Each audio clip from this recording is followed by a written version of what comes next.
Anime. We're talking about Code Geass episodes 11 and 12 today. First one up, Battle for Narita. So this is the conclusion of the mountaintop battle after Lelouch has killed everyone. Or as I like to call it, the landslide battle. Oh yes, the landslide battle. And Colin shows up with the Gurren, and she's just wrecking face. She fights the Login? She's just wrecking face. Dude, that fucking hand is so sick. She got the hand of fate. The nuclear hand. Yeah, that's quite a weapon. And it stops everything as we see. We'll get to. Yeah. But the whole point of this match is basically to show the turning of the tides of how Zero is able to build confidence in his army by leading them to victory. At the same time, he inspires the Japanese military, or what's left of them, to come and fight because they see an opening. Mm-hmm.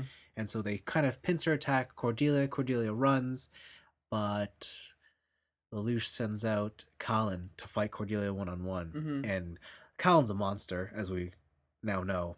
And she more or less can just take anybody out. Colin don't give no shit. And it gets to the point where Colin is going to kill Cordelia. Yeah. What, took both her arms or some shit? She's like, she is going to murder her face. Yeah. Except the White Knight shows up. Spin kick McGee.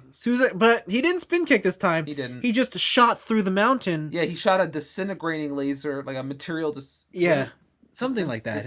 Material disintegrator? Yeah. Dematerializer? Exactly. Yeah, and he shot through a fucking mountain. So that he can make his own tunnel to get there faster. Jesus. Because that's just how Suzaku rolls. Reckless as ever. Yes. Comes in, saves Cordelia, is able to go toe-to-toe with Colin, and they make the mechs look like, not mechs at all. Yeah, they make it look like people breakdance fighting. Yeah, they use some wild stuff. It's good. Dude, the coolest part in that is when they're having a really close hand-to-hand. Yeah. And Suzaku brings up the fucking dematerializer, shoots Colin, yeah, and she catches the energy ball with her fucking nuclear hand. Yeah. That's so sick. Yeah. Unfortunately, the cliff breaks and she falls. Yeah, that's where it turns into like the Three Stooges. Yeah. Like, I don't know how they explain it. I think it's something like, I guess, the energy around from that impact. And then also because she was on the edge. Yeah. She was like grinding into it with her wheel. Yeah. But at that point, once they get into a stalemate, both sides are just like, yo, retreat. Not even all three sides. You're right. Because the Nippon Federation comes in. Yeah. And are like, bitch, I'm the best. Yeah. We got that samurai spirit. Yes. Everyone retreats. They go home. And job done. Lelouch is... He won. He won. Yeah. He won the battle. Obviously, Britannia sees it as a draw. Yes. But for the 11s, they have their first victory. Mm-hmm. Lelouch is in a cave because... I guess we forgot the most important part. Which one? After they take a retreat, Suzaku is ordered by Cordelia to go and get Zero. Yeah. And he more or less does it. Yeah, he's very successful. Yeah, and Lelouch is standing there in the Zero suit being like, it's over. Shit. It's fucking over. And out of nowhere, his guardian angel appears, C2. Here's the thing. I saw this coming. Yeah. Only because that's what happened to Cornelia. Yeah. Cordelia is all like, listen, I'm fucked. Yep. Nothing can save me. And then homeboy busts through a mountain. Oh. So I'm just like, okay, this is going to be like the last time that fucking green-haired bitch showed up. And just going to be like, oh, but I am Zero. No, but she just shows up and does some shit. Yeah, she does magic. Yeah. And fucking memory magic. And Suzaku loses his mind. Yeah, it's like what he says is an indirect connection, but I'm gonna flash memories into his mind or some shit. And Suzaku goes crazy. Lelouch and C2 escape. C2 gets some injury. We learned that Suzaku's dad is the prime minister, or was the prime minister of Japan. Yeah. Which then makes it so that the kid whose father is the prime minister of Japan is fighting for Britannia. Yeah. But the kid whose dad is the king of Britannia is now fighting for Japan. Yes. What? Yes. What? Yes. So who's the good guy and who's the bad guy? That's what you really got to ask yourself in this story, right? Everyone sucks. So they're all good guys. No, sucks, I said. So they're all bad. Interesting. That's one perspective. Okay. In war, there is no winners. The only winning move is not the play. Okay. Jesus. And then we get a hint that C2 has a name. Yeah, something. We won't hear it till later on. They pull some fucking Kill Bill shit. Yeah, I bet it's Beatrix. Yeah. Beatrix Kiddo. Okay. And then that's more or less the end of the episode. Yep. Yeah. Well, C2 is all like I don't remember my past, but then I saw some of it when we did the thing and you touched me and whatever and blah, blah, blah. She also takes like a fucking rock to the chest. Yes. And survives. Because we learned she has hyper healing. Yeah. Hyper Viper. No. Episode 12 is called The Messenger from Kyoto. Mm-hmm. And this whole episode is basically centered around Lelouch coming into contact with the Japanese Nihon forces that decided to intervene at the fight at the end. Yep. And Lelouch, with the leader, he wants to be able to get them on his side to help build out his army. Yep. He does some strategic pulls and whatnot to try and figure out who the identity of the last. Does he really? Because all he really does is go, "You're the limo driver, right?" And he's like, "Yeah, okay." Telling me everything with my eyeball. Like it just does some Pegasus shit. Well, yes, more or less, yes. That's what he does. I don't know how strategic that is. When you got an ace card like that, that's strategy. Yeah, okay, I guess that's strategy. True.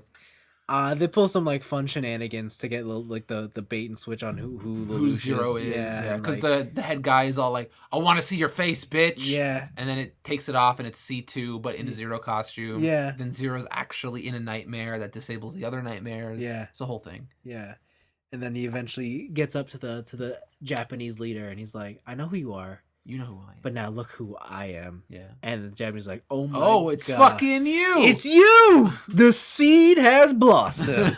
I'm in it to win it. All right, buddy. You got my full support." Yeah. I'm going all in. Yeah, let's do this. Game on. And it kind of makes you wonder, like, what is the actual true history behind those people? Like what happened here? Yeah. How badass can Lelouch actually be at 7 years old? Like like what has he seen and done that now he believes in him at 10 years later, right? So it's pretty interesting.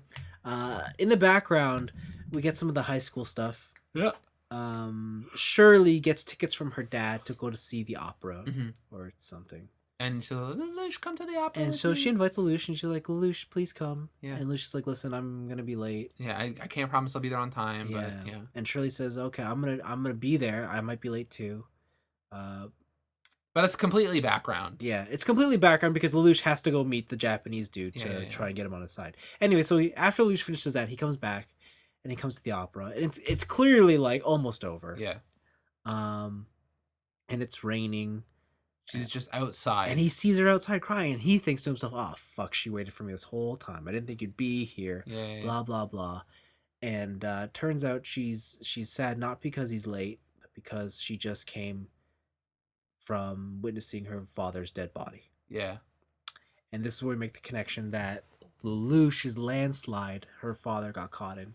Lelouch killed Shirley's dad. And now Shirley needs comfort from Lelouch. The murderer of her father. Yeah, I believe at the end they're kissing. No, I think they were just hugging. They're hugging? Okay. Yeah. Well, they're doing something. Physical contact is had. And say Shirley is vulnerable. Very vulnerable, and I think this is where we start to see Lelouch realize he has feelings. Yeah. And like he's not impervious to these feelings. And he's getting a little rattled. Bruh. He's just a little rattled. Finally, something has come back to bite this man in the ass. Because for 12 episodes, he has been doing some heinous shit with no repercussion. Yeah. At least this one is emotional repercussion. Like, shit. Yeah. Like, I'm glad, like, this is, and I remember you were asking earlier on, like, what's the high school angle on this whole thing, right? Because even in this episode, it's purely background up until that last 30 seconds. Yes. Where it's just like, come to the thing. And it's just a thing to remember. Like, it's an extra layer of faked complexity. Yeah. Until the end when you're like, oh no, it's real complexity. Like, like these people matter. Yeah. They will get caught up. Somewhere else in the episode, we also get a bit more background information on another of the high school students, Nina. We see her basically table masturbating to the princess. Yes. And then Nunnally walks in or rolls in. Yeah. and it's like, hey, if you're not feeling well, go lie down. Yeah. But she's like full on, like she wants the princess bad. Yeah, she wants that girl boner. Like, yeah. This is the first because you said Nina sucks. Yeah. And so far I'm like, she's annoying. Yeah. But I don't know if she sucks. Yeah. This is the first hint of maybe she will suck. Maybe she'll suck so bad. Cause that's some crazy shit. That's some psychopath shit. Yeah, so it's like a cross between admiration and it's not obsession. It's not the fact that she masturbated. It's how and where she did it. Yes. Right? It's not the fact that maybe she has girl crush and she's just like, you're so fucking hot. Like, I get that. Yeah. Whatever. Do it all the time. But it's the scene Yeah. in a classroom, in Yeah. a public building, Yeah. with the shades drawn. Yeah. And you're just like fucking full on rocking that fucking table. Yeah, even the way they animate it, it's violent. That is the perfect way to describe that. Yeah. It is violent masturbation. Yeah. Well, it's good. I got off. Oh, did you? Yeah. Good to know. I did as well the first time around. But now I'm into harder shit. I'm only into that landslide shit, you know what I'm saying? But yeah, so like a lot of like just I guess background information and just like things that we took for granted as being just, you know, inconsequential, they definitely are coming to the forefront now, and it's all starting to tie together, and we're starting to see the master plan come. Mm-hmm. So yeah, slow progression up the hill. We're getting there. We are. It is slowly accelerating. Yeah, it's getting there. I think my favorite scene in this series of episodes is the I reveal my face to you, and it's just the old guy being like, "Oh, bruh, what's up? Hisashiburi desu ne." Like, and everyone else is like, "What's happening? I want to see this shit. What the fuck?" Yeah, no. So it's good, cool, wicked. That's awesome. As always, if you want to tell us about your thoughts on Code Geass, if you're following along or not, yeah, let us know. Otherwise, we'll be back for episodes 13 and 14 next week, and I think we might get a new intro and finally, or outro. I want the new outro because this Ali Project song fucking sucks. But you're gonna miss the intro. I'm gonna miss that intro. Yeah. Oh yeah. Oh, damn. Thanks for listening. See you later.